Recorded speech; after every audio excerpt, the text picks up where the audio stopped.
Well, hello, it's Amanda here, Creative Gardener, and I wanted to show you what I've been doing out at the front. So, for those of you who've seen some of the other videos, you've seen that I've had loads of tyres that I wanted to repurpose, but I was having quite a struggle. I didn't realise that some tyres are made thicker and thinner, and so it's not every tyre you're going to be able to invert. Anyway, I managed to do these three. These two were the toughest, but I persevered and managed to get them done, and I am so pleased with the way that they look. So what I'm doing today is actually filling them with plants, and I've just changed this area because I was going to do a rockery here, but I've changed it, and this is how basically I'm going to do it. Just here is where there's a little gap that leads down the side of the house, so that's still got to be filled. That's why I've kind of done it in this way, so that these things can still move, because I'm planting stuff that doesn't have deep roots. I'm not sure about this. Anyway, so this is the first one that I planted up, and here I've put some ferns. Not sure how, because they're in the sunshine. They don't really like the sunshine, they like the shade. So I'm going to have to see how I can maintain them. This particular one here seems to be holding on, so I'm hoping that as these kind of acclimatise themselves, they'll hold on as well. So I've got aloe, scarvola, not scarvola growing. I'm going to get some scarvola growing here, just a small plant. Maybe I'll put it at the back.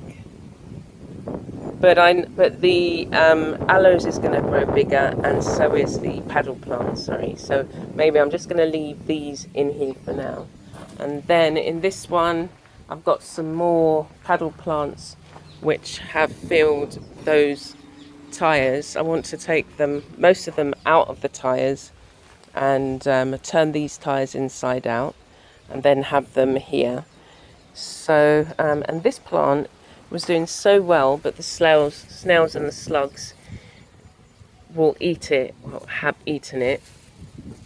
So I'm thinking of moving this one, probably in this corner, but we'll have to see. And I might just keep it in the pot and allow it just to grow up in the pot. And then some other plants which can't really, they're really trees, so they're just in their pots for the moment.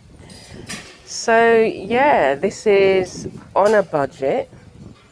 I got the paint for free, I've got the tyres for free, the plants have come from seeds. This particular one here, let me get out the way, that particular one there just turned up, and got some cuttings from friends, and then the ferns themselves, they just appeared under the house. It was very it was damp under there, and because it was the rainy season, it was filling up with a lot of water, so they just turned up. So that's another plant. Anyway, so I'm going to be just continuing to fill these pots. They look so much nicer when they're filled. And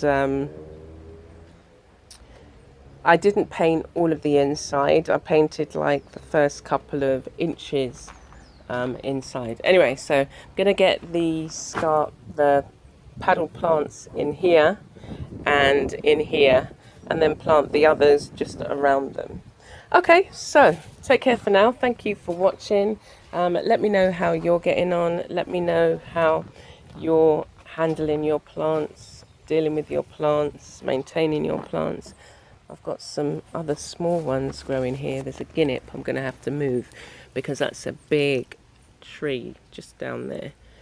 Anyway, all right, look at this. So I didn't know that the paddle plants actually flowered. It's quite cool. So what I might be able to do is take cuttings. So it has this white powder.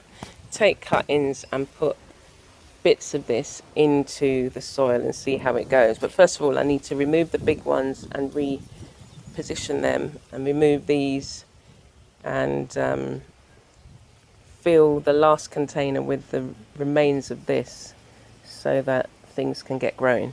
Okay, take care for now. See you soon.